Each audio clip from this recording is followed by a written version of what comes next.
Here's another one of cactuses in the Bronx Botanical Garden. And if you stay there late enough, right before they close in the winter, the whole place is lit up and it's just so surreal and beautiful. It's like this purple light at night. It's color-wise, it's just really beautiful there. Another one, more cactuses, just cactus abstract plant forms. They're just so strange and so beautiful. I just love them. This was a snowstorm when I lived in Brooklyn. We had this fence. Why am I drawing fences? Why are fences just part of the image? I cannot draw straight lines, so this is going in the trash pile. This was during a marker phase where I thought in order to learn to paint and learn color and learn drawing, I should be using markers. I think this may have to go. Markers are just not my thing. Here's another one, Botanical Garden, Orchid Show, beautiful at night for sale pile. What this is, I don't know. This may have been my palette leaking onto the notebook and me in the hurry of packing. I just kept it. This is going. Another one during my marker phase. It's gotta go. What even is this? And it's on bad paper anyway. This is on this really special handmade paper. And here I was thinking about the landscape and my residency, but also about incorporating a figure into it. I think as a teaching tool, this is important. But as far as like, is this part of my portfolio? No, but I will keep it in my teaching portfolio. And these are more drawings from memory when I was thinking about kind of composition and drawing in pen and drawing from memory and thinking about images that are actually memorable. This is like an anaconda and these like kind of thorn plants that are in the Amazon, and it's about like coiling around it. But can I actually draw a snake? I don't know. That's yet to be determined. This is like this kind of swamp lowland area and these roots kind of sticking up and these like cicada mounds that are so strange in the rainforest, and this is kind of about a trail that has them in it. This was a scary moment. So when I was on residency in the rainforest, basically the setup is you have these rooms and it's an amazing residence, but you're 5 hours upriver, you're in the middle of the rainforest, middle of nowhere, nothing. You're at this lodge and every room, they're very much about nature and being one with nature. You basically don't have a window, you have like just kind of like an open wall into the rainforest. And this image is drawn from memory. I was sleeping inside the mosquito net and at some point I woke up to what I can describe as paralyzing fear. I woke up from something breathing like right next to me, and not like a bat, something small. At first I thought it was a human, but then the way that it was breathing, I realized no, this is like something wild. But you can't see anything. It is pitch black. You're basically at night seeing by moonlight because there's no light there, so it's pitch black darkness. I'm inside the mosquito net and something wild is breathing right next to me. At that point I just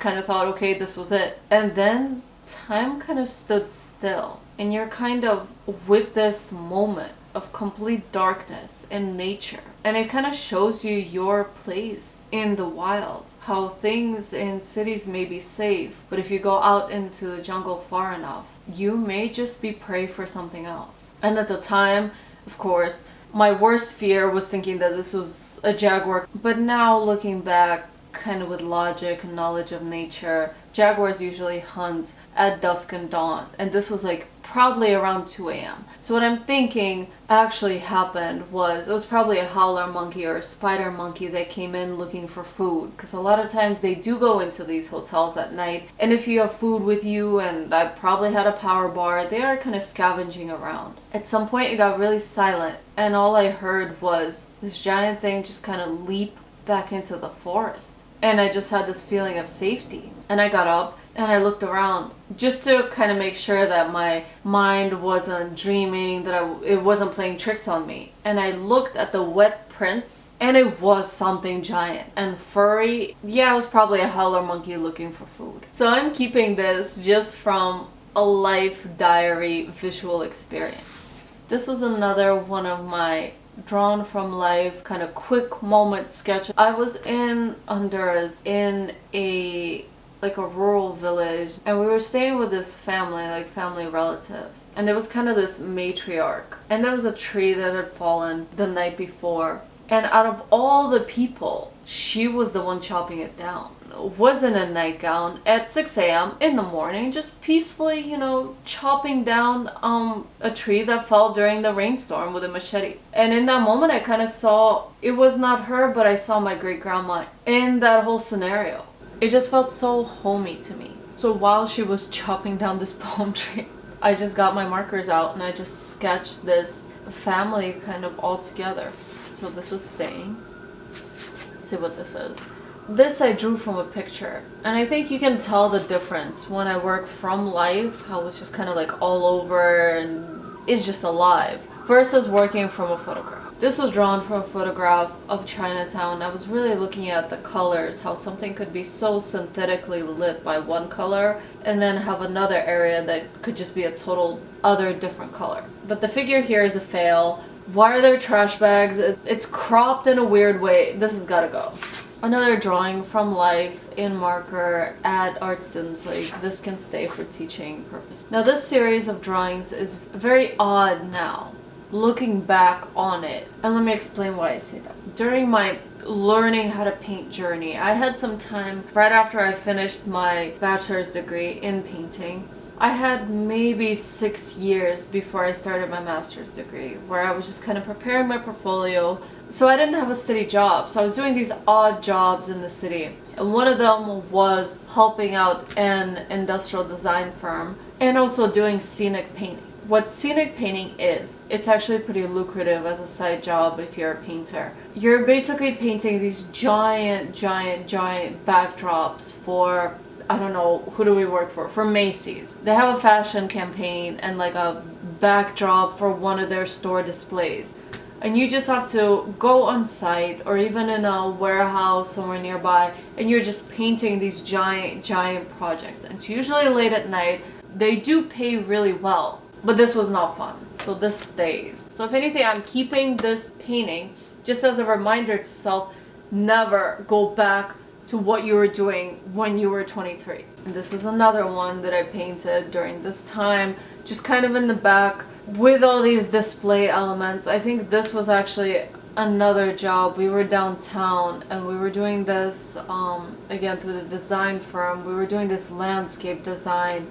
And I was helping out there, and we had like a million things to arrange. And if you have an art background, yes, you can set up plants, but wouldn't you rather be painting? After this job, I decided I would rather bartend to make quick cash to fund my painting than to work these art-related jobs that are just so soul draining. And yeah, and I was one of the people that was kind of working with a set. Another one, this again in the same warehouse in Lower East Side. I think it was on Delancey. And the display was beautiful, everything was great, but as a painter, as an oil painter, yes, I got paid for it, but this was some soul-draining stuff. And I think you can tell just from the dark, depressing imagery. Okay, this is another one from that same series as the grandma. I drew this in probably 2 minutes. We stopped at a roadside in Honduras where these kids, they were just like children selling coconuts and just kind of chopping them with these giant machetes. And I looked at that and it seemed familiar. It reminded me of my childhood self. I didn't have a lot of toys growing up. It was just kind of like play with the land, go build something, like go be useful, go do something. And I guess I drew this image just because I saw myself as a child in my small village. I saw myself in those kids as they were just chopping coconuts with giant machetes. It reminded me of my childhood, so I drew it. So I'm gonna keep it. This is another one where the medium failed and I was just kind of trying to learn what I was doing. This again is in Queens, around the same area where that globe painting was, but this is in markers. And this is an orchid. I love orchids, but those drawing orchids in marker, it doesn't work. The paper is too rough, it's too absorbent. So this was a fail. This setup is cool, but whatever. As far as the medium, this can go. This is another portrait. It's a simple portrait drawn at Art Students League. Okay, on to the last drawing in the portfolio. This has been like an endless video. And of course, it's a drawing that I'm gonna trash. I drew this from life, from observation at Brooklyn Botanical Gardens. But sometimes not all drawings work out. The setting itself could be so distracting. And this was one of those days where I just wanted to study what these trees look like before a residency. I just wanted to have some peace just to paint. And this was just impossible. At some point I just gave up on painting the rest of it and I just left because I could not focus. Yeah, so that's the story of this drawing, and this is getting trashed.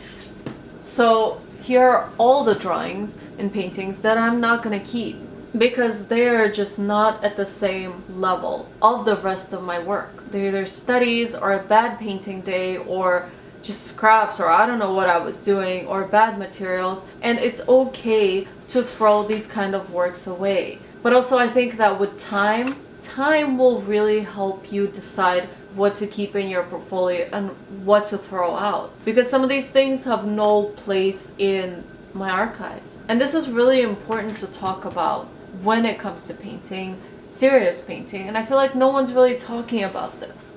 Like 5 years, 6 years after you complete the work, first set it aside. Don't trash everything you make.